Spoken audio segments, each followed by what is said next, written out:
욥이라는 사람이 있습니다. 우리 흔히 욥을 얘기하면 대단한 믿음의 사람으로 이야기를 합니다. 그런데 오늘 성경 말씀은 이렇게 접근하겠습니다. 욥기 1장 1절 말씀을 보게 되면 하나님께서 성경을 기록하게 하신 하나님께서는 이 욥에 관해서 무려 욥기서는 42장으로 되어 있습니다. 오늘 저는 1장부터 42장까지 오늘 정해진 시간 속에서 여러분에게 이 말씀을 한마디로 요약을 해서 소개할 것입니다.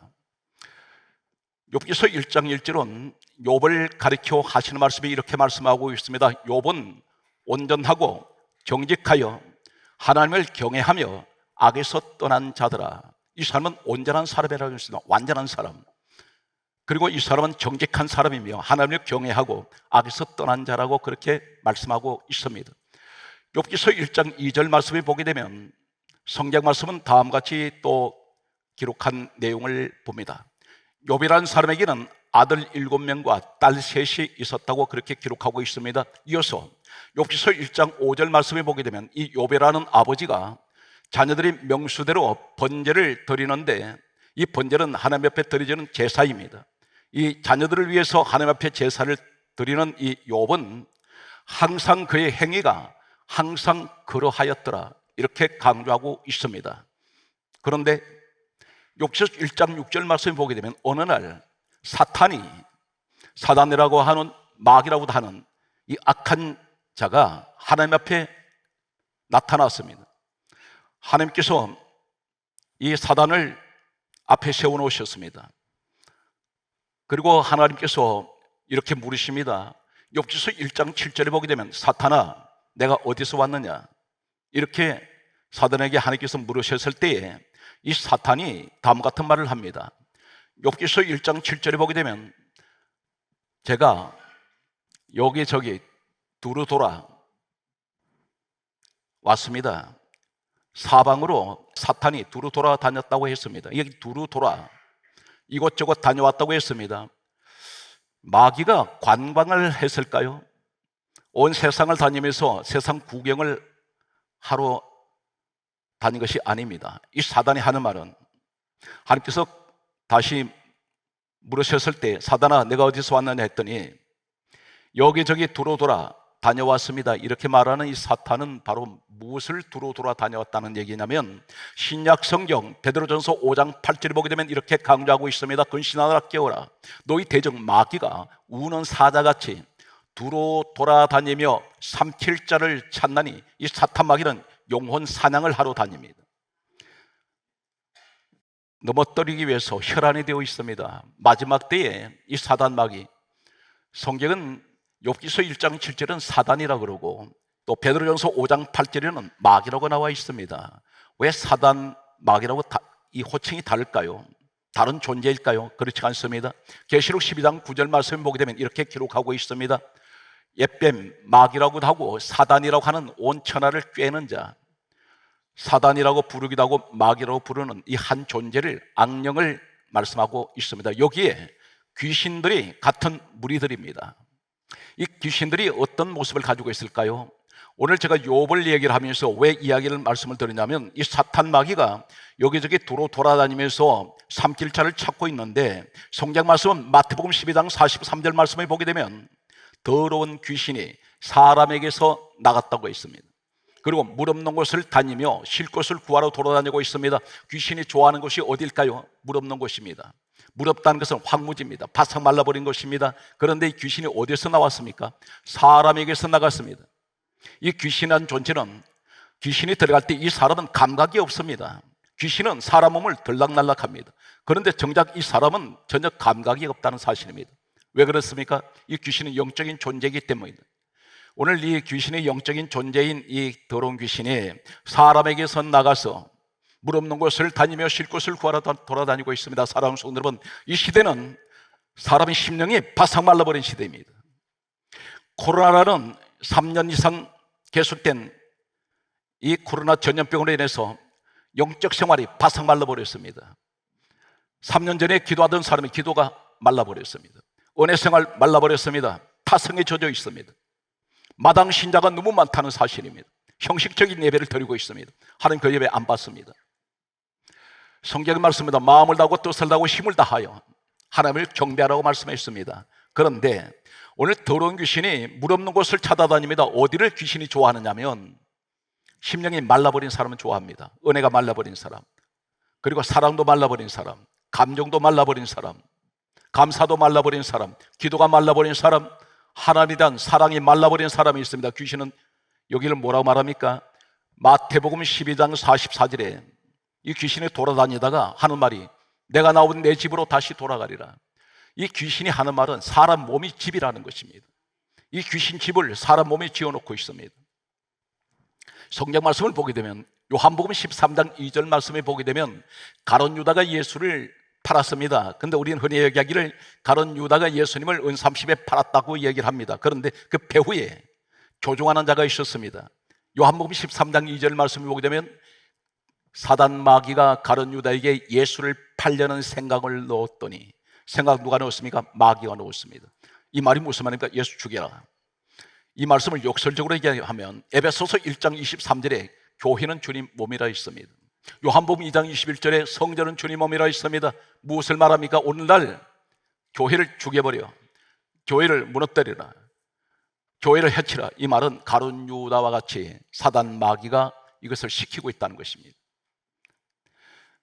오늘 성경 말씀을 보게 되면 여기에 생각을 마귀가 집어넣었는데 요한복음 13장 27절에 보게 되면 사단이 곧 그 속에 들어간지라.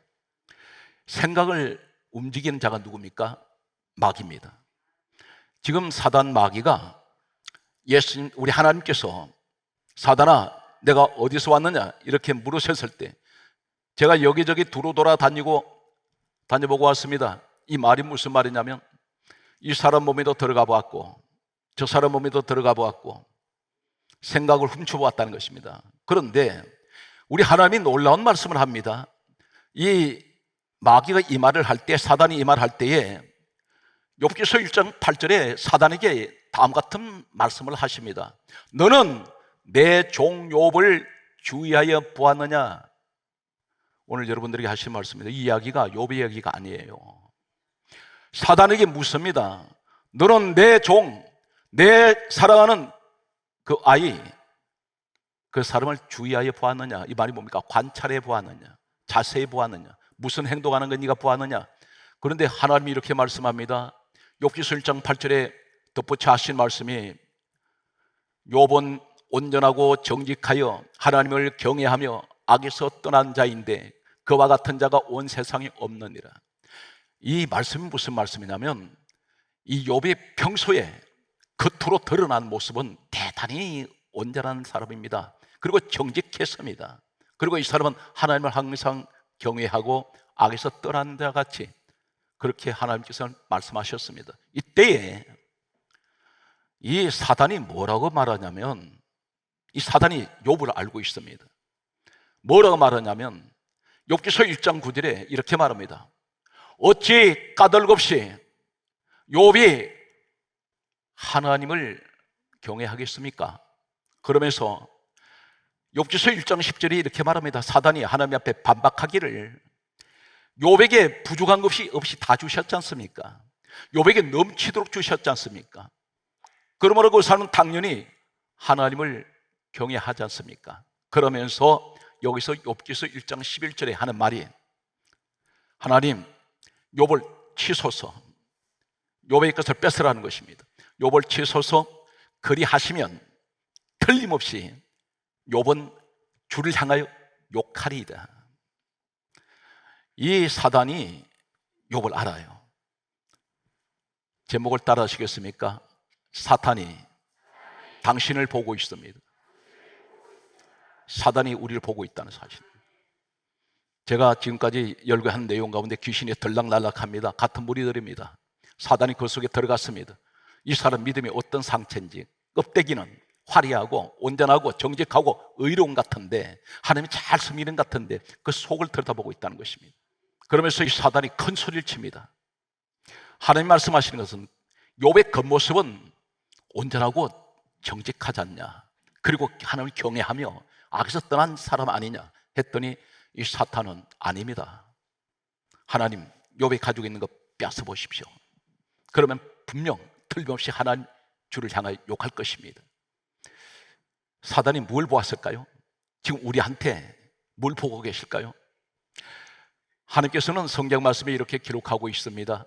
욥기서 1장 12절에 말씀하시기를 이 사단에게 욥의 모든 소유를 이 사단에게 손에 맡기셨습니다. 여기서 하나님이 뭘 하시냐면 욥을 시험을 하십니다. 그 시험의 전제가 어떤 것이냐면 저주가 아닙니다. 하나님이 테스트를 하십니다. 너 많은 것을 가지고 있을 때 나를 섬기는 모습과 다 잃어버렸을 때 너는 어떤 모습인지 지켜보시겠다는 것입니다. 오늘 이 자리에 어쩌면 과거에 내가 많은 것을 가지고 있었는데, 건강했었는데, 재물도 많았는데, 많은 사람들이 주변에 있었는데, 그때 내 신앙 모습과 내가 몸이 망가져버리고 재물이 잃어버리고 내가 외롭고 고독한 삶 가운데 마치 사막의 덩그마니 던져져 버린 외로운 모습으로 서 있을 때 나의 모습은 하나님 어떤 모습인지 너는 변함이 없느냐? 코로나 바이러스 3년 지나면서 그 이전의 너 모습과 이후에 지금의 현재 너 모습을 하나님께서는 사탄을 통해서 시험하십니다. 여기서 창세기 22장 1절을 잠깐 소개하고 넘어갑니다. 아브라함이 있습니다. 100세 아들 이삭 주셨습니다. 그런데 하나님께서 이 아들 주시고 하시는 말씀이 뭐라고 말씀합니까? 창세기 22장 1절에 여호와께서 아브라함을 시험하시려고 너 아들 이삭을 모리아산에 데려다가 너 칼로 너가 직접 그 아들 죽여라. 그리고 나한테 제물로 바쳐라. 하나님께서 이 이삭을 죽이는 것이 목적이 아닙니다. 아브라함 믿음을 시험하시는 겁니다. 여러분 지금 물질을 잃어버렸다고 말하시면 안 됩니다. 하나님께서는 그건 무엇이냐면 주시려고 지금 나의 믿음을 시험을 하실 때가 있습니다. 성경 말씀은 계속합니다. 이 아브라함이 하나님 말씀이 떨어지자마자 성경 단 한마디도 하나님 왜 그러십니까? 하는 말씀이 없습니다. 무조건 순종입니다. 모리아산에 데려다가 칼로 이삭 아들을 죽이려고 칼을 들었을 때 하나님 음성이 들려옵니다. 칼을 거두어라. 그렇게 말씀하시면서 이제야 네가 나를 경외하는 줄 알겠노라. 이 사람의 로마서 4장 11절에 모든 믿는 자들의 믿음의 조상으로 세우셨습니다. 성경 말씀 보게 되면 신명기 8장 2절에 모세 시대 때 하나님께서 40년 광야길을 걸어간 이 이야기를 하십니다. 모세에게 하실 말씀이 내가 너로 40년 광야길을 걷게 하신 것을 기억하라. 이는 너를 낮추고 시험하사 너 마음이 어떠한지 내 명령을 지키는지 지키지 않는지 내가 알려 하심이라. 그러면서 전제가 어떤 것입니까? 너를 시험하는 것은 40년 걸어가는 동안에 너희들이 어떤 모습인지 보자. 그러면서 하실 말씀은 신명기 8장 16절에 다음 같은 말씀을 하십니다.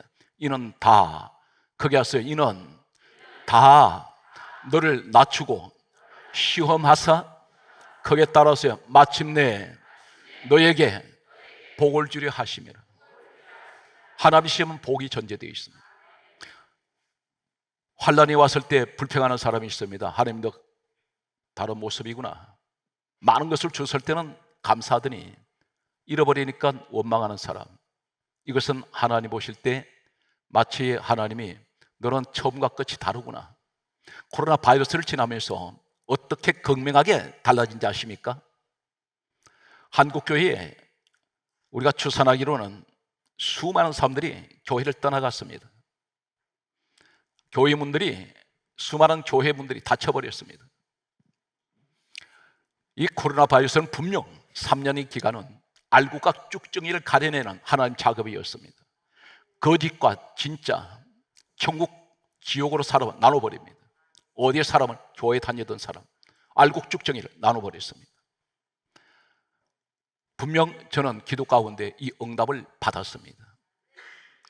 현재 끝까지 남아있는 사람, 이 사람들이 진정한 알곡들입니다. 성경 말씀을 보게 되면 다음 같은 말씀을 하고 있습니다. 예레미야 애가 3장 33절 말씀을 보게 되면 다음 같은 말씀을 합니다. 주께서 인생으로 고생하게 하시고 근심하게 하심이 본심이 아니시리로다. 하나님 본심이 아닙니다. 고생시키는 것, 근심하는 것, 이것은 하나님 본심이 아니시라는 것입니다. 그럼 어떻게 하시려고 하나님께서 우리에게 고난을 허용하셨습니까? 할 때에 내가 널 시험하는 것이야. 너 더 강하게 만들려고, 단련시키려고. 하나님께서 오늘 우리에게 하시는 말씀이 계속되는 말씀을 소개합니다. 욥의 모습을 보십시오. 하나님께서 분명히 말씀하시기를 욥은 온전하고 정직하고 그는 하나님을 경외하며 악에서 떠난 자라고 하셨던 우리 하나님, 욥의 모습이 어떻게 달라지는지를 소개합니다. 욥기서 1장 21절 말씀에 보게 되면 욥에게 있던 재물 다 잃어버렸습니다. 사단이 다 흩어버렸습니다. 10명의 자녀들 다 죽었습니다. 그리고 이 욥에게는 귀화장을 가지고, 귀화 조각을 가지고 몸을 긁고 있는, 머리부터 발끝까지 성한 것이 하나도 없는 질병이 찾아왔습니다. 아내가 이렇게 말합니다. 너 하나님 욕하고 죽으라 말합니다. 그리고 아내마저 떠나버렸습니다. 이러한 상황이 왔는데도 욥기서 1장 21절에 이렇게 욥이 고백합니다. 주신 자도 여호와시요 거두신 자도 여호와시오니 여호와의 이름이 찬송을 받으시리이다. 주신 것도 하나님이시고 거두신 것도 하나님이시라고 보면서 하나님 영광 받으십시오. 이렇게 찬송했던 욥의 모습은 성경에 이렇게 강조하고 있습니다. 욥기서 1장 22절 말씀에 보게 되면 이 모든 일에 욥이 범죄하지 아니하고 하나님을 원망하지 아니하니라, 그렇게 말씀합니다. 이어서 하시는 말씀은 욥기서 2장 9절에 보면 아내가 이렇게 말합니다. 남편에게 하는 말이 너 욕하고 하나님 욕하고 죽어라, 이렇게 말할 때에 성경 말씀은 욥기서 2장 10절에 다음 같은 말씀을 하고 있습니다. 욥이 이 모든 일에 입술로 범죄하지 아니하니라. 여기까지입니다. 3장이 시작되면서 어떻게 달라지는지 아십니까? 이게 우리 모습이라는 것입니다. 하나님께서 이 사람을, 욥을 시험을 하실 때 이 본성이 드러나기 시작합니다. 그러므로 성경에는 의인은 없나니 한 사람도 없습니다. 성경 말씀을 보게 되면 욥기서 3장 1절에 이렇게 기록하고 있습니다. 성경 말씀이 어떻게 기록하고 있습니까? 욥이 입을 열어 자신의 생일을 저주하니라. 그 입에서 저주의 말이 쏟아지기 시작합니다. 저주하기 시작합니다. 심지어 하나님 앞에 대듭니다. 어떻게 대드느냐면 욥기서 7장 20절에 보게 되면 이 욥이 하나님을 향해서 하는 말이 내가 범죄하였던들 주께서 무슨 해가 됩니까? 이 말이 무슨 말입니까? 내가 죄를 지었어도 하나님 앞에 무슨 손해가 하나님 손해 보셨습니까? 하나님 피해 보실 일이 있습니까? 내가 범죄했다 해서 하나님과 무슨 상관이 있습니까? 이렇게 욥이 하나님을 앞에 정면으로 대듭니다. 그러면서 성경 강조하기를 욥기서 7장 20절에 뭐라 말합니까? 하나님을 향해서 감히 이렇게 말합니다. 어찌하여 당신이 나를 관역 삼아서 내게 이 무거운 짐을 지게 하십니까? 당신이라고 부릅니다. 여기서 하는 말이 관역을 삼았다는 이 말이 무슨 말이냐면 화살을 쏘았을 때 그 표적이 관역입니다. 이 말이 무슨 말이냐면 왜 당신이 나를 죽이려고 표적 삼았습니까? 누구한테 그럽니까? 하나님께 향해서 대들고 있습니다. 그러면서 내게 무거운 짐을 지게 하십니까? 이 말은 왜 나한테 이 무거운 짐을 지우십니까? 이 사람의 본색이 드러나기 시작합니다. 심지어 이렇게 말합니다. 욥기서 23장 2절에 뭐라 말하냐면 오늘 또 내가 반역하는 마음과 근심이 있나니, 이 근심이라 말이 히브리어 원문은 시아허입니다. 이 시아허 이 말이 뭐냐면 한글에는 근심으로 되어 있는데 원문 히브리어는 시아허, 이 말이 똑같은 시아가 어디에 사용되고 있냐면 잠언 23장 29절에 원망하다, 이 말이 시아허입니다. 또 한 가지는 욥기서 9장 27절에 불평하다, 이 말이 시아허입니다. 이 사람은 하나님을 향해서 원망하고 불평하기 시작합니다. 하나님을 향해서 정면으로 대적합니다. 어느 정도 이 사람이 교만했냐면 그 본성에 감춰있던 이 자아가 얼마나 이 사람한테 강한 것이 있었냐면 성경 말씀은 이렇게 기록합니다. 욥기 32장 1절에 보면 욥이 자신을 의인이라고 여겼다는 것입니다. 심지어 32장 욥기서 32장 2절에 말씀합니다. 어떤 내용이 나오냐면 이 사람의 욥은 자기보다 여기서 강조하면서 대단히 충격적인 내용은 이 사람이 어느 정도의 마음속에 교만이 하늘을 찌르는 어떤 교만이 있었냐면 욥기서 32장 2절에 욥 자신은 하나님보다 더 의롭다고 생각했습니다. 하나님 위에 있습니다. 나 같은 의로운 사람이 없다는 것입니다. 무엇을 말합니까? 나 정직하게 살았습니다. 나 하나님이 예배했습니다. 나는 악을 떠난 자입니다. 나 온전한 사람입니다. 정직하게 살았는데 나 같은 사람이 어디 있습니까? 이것이 자기 교만이었다는 것입니다. 하나님보다 본인이 더 의롭다고 생각했던 자가 이 자입니다. 이것을 사단이 보았다는 겁니다. 우리의 내면은 어떨까요? 과연 단순하게 욥의 모습만 이럴까요? 그렇지가 않습니다. 우리는 많은 것을 가지고 있을 때 감사하다고 했는데 잃어버리는 그 현장에서 불평하신 적 없습니까? 마음이 늘 떠나지 않는 두려움이 없습니까? 욥이 여기서 자신을 처절하게 깨닫습니다. 욥기 42장은 어떻게 해서 막을 내립니까? 욥기서 42장 6절에 보면 욥이 회개를 했습니다. 사랑하는 성도 여러분, 이 회개라는 것은 세 가지 특징이 있습니다. 마가복음 1장 4절에 보면 따라서 죄 사함을 받는 회개, 회개하면 죄 사함 받습니다. 사도행전 11장 18절에 말씀 보게 되면 거기에 따라합니다. 생명 얻는 회개, 생명을 얻습니다. 성경 말씀은 또 이렇게 기록합니다. 고린도 후서 7장 10절에 보면 따라하세요. 구원에 이르는 회개, 회개를 하면 하나님께서 우리에게 축복합니다. 어떤 축복이 있습니까? 죄사함, 생명, 구원이 있습니다. 그런데 이 사람은 자신의 내면에 있는 이 교만한 마음, 하나님보다 위에 있는 더 의로운 자라고 생각했던 이 사람에게 두려움이 늘 있었습니다. 많은 것을 가지고 있을 때 사람 속의 이 자리에 혹 많은 것을 가지고 있는데 늘 마음은 두렵고 불안합니다. 바로 욥이 그 사람이었습니다. 성경 말씀은 이 사람이 다 잃어버렸을 때 그가 고백하는 내용이 있습니다. 말씀의 결론으로 가겠습니다. 결론이 어떻게 맺어질까요? 욥기서 3장 25절에서 26절에 보면 이 욥이 고백을 합니다. 나의 두려워하는 그것이 내게 임하고 나의 무서워하는 것이 내 몸에 미쳤구나. 그리고 하는 말이 26절에 이렇게 말합니다. 평온도 없고 안일도 없고 휴식도 없고 거기에 따라서요 불안만 있구나. 이 욥에게 세 가지를 얘기합니다. 두려움이 있습니다. 무서움이 있습니다. 불안만이 있습니다. 마음에 평안이 없어요. 왜 그럴까요? 사단이 이것을 들여다보았습니다. 여기서 삭트는 것이 뭐냐면 교만이 삭트는데 늘 그러다 보니까 겉으로는 껍데기가 항상 무엇인가는 세상말로 폼을 잡고 있습니다. 포장을 한 그의 모습 속에 사단이 이 속을 들여다보았습니다. 왜 두려움이 올까요? 오늘 이 자리에 오랫동안 교회를 다니셨는데 이 결론의 말씀을 우린 귀담아 들으실 필요가 있습니다. 왜 두려움이 옵니까? 왜 무서움이 올까요? 왜 불안합니까? 많은 것을 가지고 있는데도 평안이 왜 없습니까? 성경 말씀은 이 사실에 대해서 이렇게 말씀합니다. 요한 1서 4장 8절에 하나님은 사랑이라. 그런데 이 사랑이 하나님이 사랑인데 요한 1서 4장 18절에 하신 말씀이 뭐라고 말씀합니까? 사랑 안에 두려움이 없고 온전한 사랑이 두려움을 내어 쫓느니라. 이 말씀을 하고 있습니다. 온전한 사랑이 두려움을 내어 쫓는다 있습니다. 완전한 사랑이 되면 두려움을 내어 쫓는데 이 사랑이 어떤 사랑이냐면 한글에 사랑으로 되어 있습니다. 그러나 이 사랑이라는 단어는 필레오가 있고 아가페가 있습니다. 서토로게가 있습니다. 에로스가 있습니다. 사랑은 단어가 다 다릅니다. 그런데 여기 요한일서 4장 18절에 이 사랑은 아가페입니다. 이 사랑이 어떤 사랑? 예수 십자가 사랑입니다.